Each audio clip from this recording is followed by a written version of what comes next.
प्रचंड बोल मस्तकों के झुंड, आज जंग की घड़ी की तुम गुहार दो। आन बान शान या की जान का हो दान, आज एक धनुष के बाण पे उतार दो।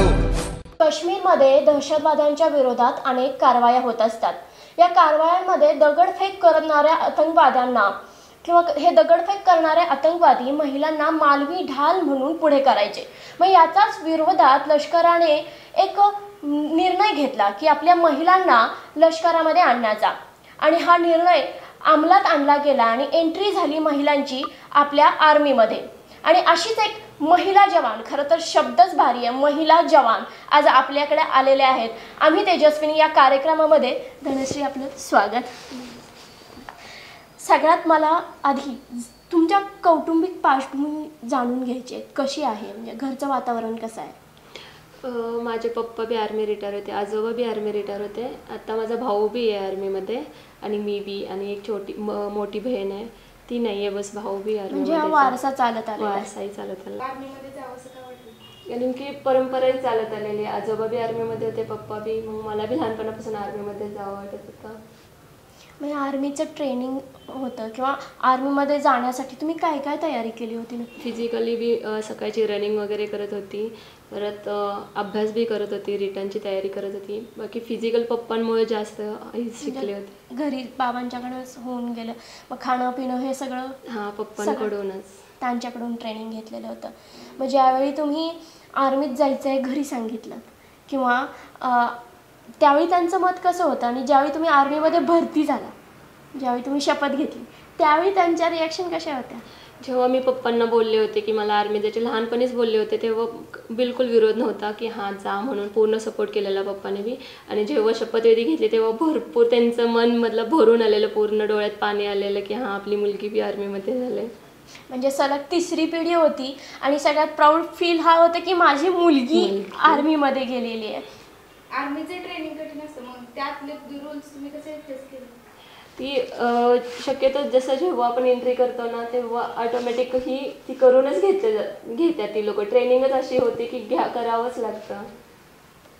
म्हणजे ट्रेनिंग अवघड आहे किंवा आणखीन काही समस्या येतात म्हणून त्यावरती न थांबता ते करत जायचं। मग आत्ता तुम्ही नक्की तुमची पोस्टिंग कोणती आहे? आत्ता मी BSF बॉर्डर सिक्युरिटी फोर्समध्ये आहे, अमृतसरमध्ये, वाघा बॉर्डर, जिथं भारत पाकिस्तानची परेड होते, तिथं पायलट चालते मी। आणि भरती झाल्यावर अनुभव काय? चांगले वाईट दोन्ही अनुभव आले, पण आर्मीमध्ये ट्रेनिंगमध्ये शिकवलं जातं की जेव्हा बी तुम्ही कठीण परिस्थितीतून जाताना तेव्हा प्रत्येक परिस्थितीवर कसा मात केला जातो तीच ट्रेनिंगमध्ये शिकवलं जातं। अजून मतलब जसं आम्ही बॉर्डरवरती उभा असतो ना तेव्हा भरपूर असे चांगले वाईट अनुभव येतात की पाकिस्तानच्या समोर तारबंदीसमोर उभा असतो तेव्हा मतलब ड्रग्स वगैरे सप्लाय, तिथून भरपूर अशा की ड्रग्स सप्लाय करायला येतात लोक, मग त्यांना मतलब अशी मतलब ड्रग्स सप्लाय होऊ नये म्हणून भरपूर अशा कारवाई केल्या जातात की आपल्या हद्दीत ते लोक येऊ नये म्हणून ड्युटीवर उभी राहून। वाघा बॉर्डरवरचं म्हणजे रोजचं एक वातावरण कसं असतं नक्की तिथलं शेड्यूल? जेव्हा सायंकाळी रिट्रीट सेरेमनी होते ना तेव्हा अंगावर असे शहारे उभे राहतात, जेव्हा ती रिअलमध्ये परेड बघितली जाते तिथं जेवढी बी लोक येतात ना एवढा मतलब हल्ला चाललेला असतो ना तेवढे आम्ही डेली तिथं जातो तरी सुद्धा आमचे शहारे असे उभे राहतात की हां आपण मतलब स्वतःलाच एक गर्व महसूस होतो की आपण भरपूर चांगल्या जागी आहे म्हणून।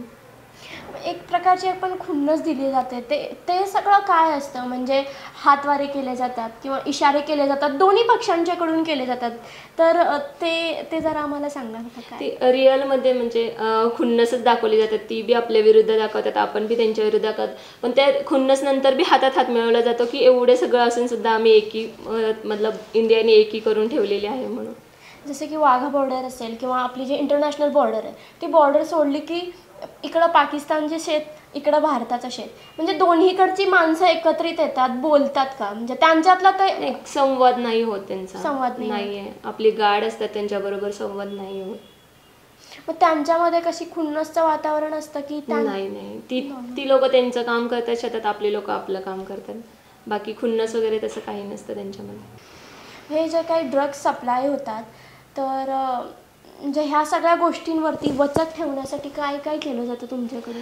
ती लोक रात्री म्हणजे एनी टाइम केव्हाही ड्रग सप्लाय करत, ते मतलब मोकाच शोधत असतात की केव्हा मोका भेटायला. आणि ती भरपूर असे मतलब वेगवेगळ्या पद्धती यूज करतात. जसं तारबंदीतून संध्याकाळचा करंट सोडला जातो, कोब्रा वायर असते, कोब्रामधून करंट सोडला जातो, तर त्यातून करंट लागू नये म्हणून जे आपल्या व्ह्यू पाईप नसतात प्लॅस्टिकवाल्या, त्यातून पार करतात आणि तिथून पॉकेट पार केलं जातं.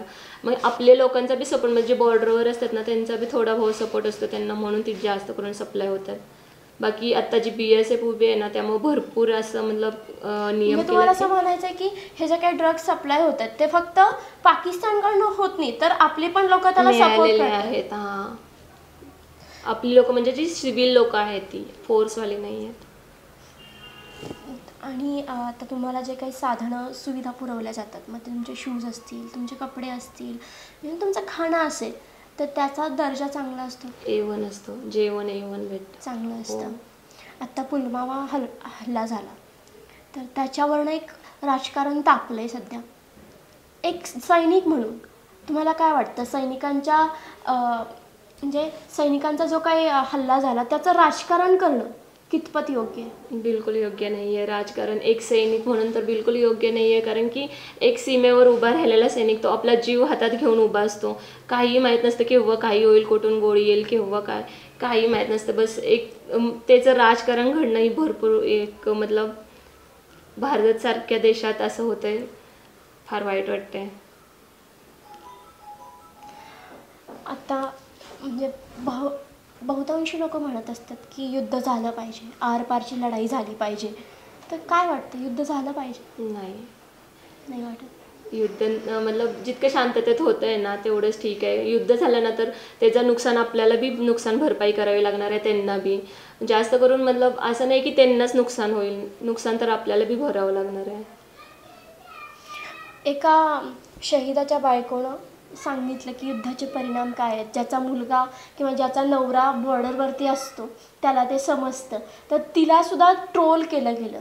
तर ह्या सगळ्या गोष्टी किंवा ही जो मानसिकता जी समाजामध्ये निर्माण झाली, एक राष्ट्रवाद, रिअलमध्ये मतलब युद्ध झालं ना तर आपली अर्थव्यवस्था कमीत कमी नाही म्हणलं ना 10 ते 15 वर्ष पाठीमागे जाईल. भरपूर प्रमाणात नुकसान होईल, महागाई वाढेल, भरपूर मतलब परिणाम भोगावे लागतील. आणि तो एकालाच भोगावं नाही लागणार, पूर्ण इंडियातील सामान्य लोकांना बी भोगावं लागणार. त्यामुळं युद्धाचे परिणाम अजून बहुतांश जे घरात लोक राहतात ना त्यांना माहीत नाही की मतलब युद्ध झाल्यानंतर काय परिणाम होतील, काय भोगावं लागेल, कोणालाही त्याच्याबद्दल माहीत नाही आहे. जास्त करून ज्यांना माहिती आहे ना ते बिलकुल म्हणणार नाहीत की युद्ध व्हायला पाहिजे. ज्यांना माहीत नाही तीच लोक बोलतात. आणि एकदा जर ती परिणाम भोगावं लागला ना ते सर्वांनाच भोगावं लागतील. म्हणजे असं नाही की एकालाच. सैनिक तर भरपूर नुकसान, हानी बी होणार, भरपूर जीवितहानी होणार, बाकी अशी बी होणार नुकसान. पण ज्याच्या घरची लोक आहेत ना फोर्समध्ये ते तर बिलकुल तयार नाहीत होणार की हां युद्ध व्हायला पाहिजे. एक सैनिक म्हणून तुम्हाला काय वाटतंय? नाही, बिलकुल व्हायला नाही पाहिजे. नाही व्हायला पाहिजे. नेटवरती म्हणजे आजकाल नेट असो, सोशल मीडिया असो किंवा टी व्हीवरती असो, आम्ही देशभक्त किंवा देशभक्तीचं एक काय म्हणतात मोठं सत्र सुरू आहे सध्या. पण एक सैनिक म्हणून जी देशभक्ती आहे ती नक्की काय आहे? किंवा एक सैनिकच एक वर्दी सोडल्यानंतर एक सामान्य नागरिक म्हणून देशभक्ती काय असायला पाहिजे असं तुम्हाला वाटतं? देशभक्ती वर्दीतच करता येते असं काही नाही आहे. सामान्य लोकांना बी करता येईल. जितक्या मतलब जे आता आपल्या देशामध्ये जे भ्रष्टाचार चालतो त्या भ्रष्टाचारावर जरी पायबंदी घातली तरी ती एक देशभक्तीच होते. जरुरी नाही की वर्दी घातल्यानंच देशभक्ती होते. मग त्यासाठी तुम्हाला फेसबुकवरती म्हणजे काय म्हणतात जवानांचा फोटो शेअर केला पाहिजे, लाईक केला पाहिजे असं काही आहे का? आणि जर तो तुम्ही नाही केला तर तुम्ही देशभक्त नाही, अशा प्रकारचं एक पेव फुटलंय सध्या जरा जास्त ट्रेंड आला यावर. ती पुलवामा हल्ल्यानंतर जरा जास्तच होते. पण असं काही नाही आहे की देशभक्ती मतलब जवानांना लाईक केलं तरच, असं काही नाही आहे. म्हणजे तुम्ही जे काम करताय ते प्रामाणिकपणे केलं तरी ती सुद्धा देशभक्तीच होते. की मतलब फेसबुकवर जवानांचा फोटो देऊन बोलला जातं ना की ह्यांना लाईक करा, नाही लाईक नाही केल्यानंतर तुम्ही मतलब खरे देशभक्त नाही आहे. जेव्हा रिअलमध्ये जवान एक सुट्टीवर येत असतो ना तेव्हा 3-3 दिवसाचा तो सफर करून येत असतो, पण एकही जवान किंवा एकही सामान्य लोक बोलत नाहीत की तू सीटवर बस की 10 मिनिटेही बस, कोणीही बोलत नाही. बिचारा तो कारण सुट्टी कन्फर्म नसते त्यामुळे ती तिकीट करू शकत नाहीत, वेटिंगमध्ये यावं लागतं. ती पूर्ण 3-3 दिवस दरवाजापाशी झोपून घेतात. तेव्हा देशभक्ती कुठे जाते? जेव्हा मग देशभक्ती आहे ना, तर त्यांना कमीत कमी 10 मिनिट अर्धा तास तरी बसायला जागा त्या सीटवर कोणीही देत नाहीये. तेव्हा कुठे जातो जवान एक? जो जवान सीमेवरती ऊन वारा पाऊस याची तमा न बाळगता आपली रक्षा करत असतो, त्या जवानाला साधं जागा नाही मिळत किंवा आपण साधी जागा देऊ शकत नाही, तर आपल्या देशभक्तीवरती प्रश्नचिन्ह उमटल्याशिवाय राहणार नाही. अजून भ्रष्टाचार हा भारतातून कमीत कमी अजून तरी मतलब पूर्णपणे नाहीसा होऊ शकत नाही असं तरी वाटतंय. भरपूर प्रमाणात भ्रष्टाचार बी बघायला मिळतोय. आज महिला दिन आहे, तर महिलांना काय सांगाल तुम्ही? महिला आजच्या जगात तर महिला कुठेच पाठीमागं नाही आहेत. कोणतं बी क्षेत्र असो, कोणतंही, सगळ्यात महिला आघाडीवर आहेत. आणि आज पहिल्यासारखा काय राहिला बी नाही की मूल आणि चूल असं काही नाही आहे. त्यामुळं माझ्यातर्फे तर रिक्वेस्ट आहे की जेवढ्या मुली आहेत ना सगळ्यांना शिकू द्या. ज्यांना जे बनायचे ते त्यांच्या हातात पूर्ण अधिकार द्या. ज्यांना जे बनवू वाटते त्यांना बनवा. आणि पूर्ण मतलब जसं दुनिया चेंज होते, जग चेंज होत राहते, तसं पूर्ण विचार बी चेंज करावेत आईवडिलांनी. आणि मुलींना आज घरापुरतं मर्यादित न ठेवता त्यांना बाहेर जाऊ द्या, त्यांच्या मनासारखं जगू द्या. धन्यवाद धनश्री, तुम्ही इथं आलात आणि तुम्ही तुमचे अनुभव शेअर केलेत आणि आमच्या महिलांना आम्ही तेजस्विनी या कार्यक्रमातून तुम्ही एक संदेश दिला, त्याबद्दल तुमचे खरंच म्हणजे एक जवान म्हणून तुमचे किती उपकार आम्ही मानले तर ते कमी असतील.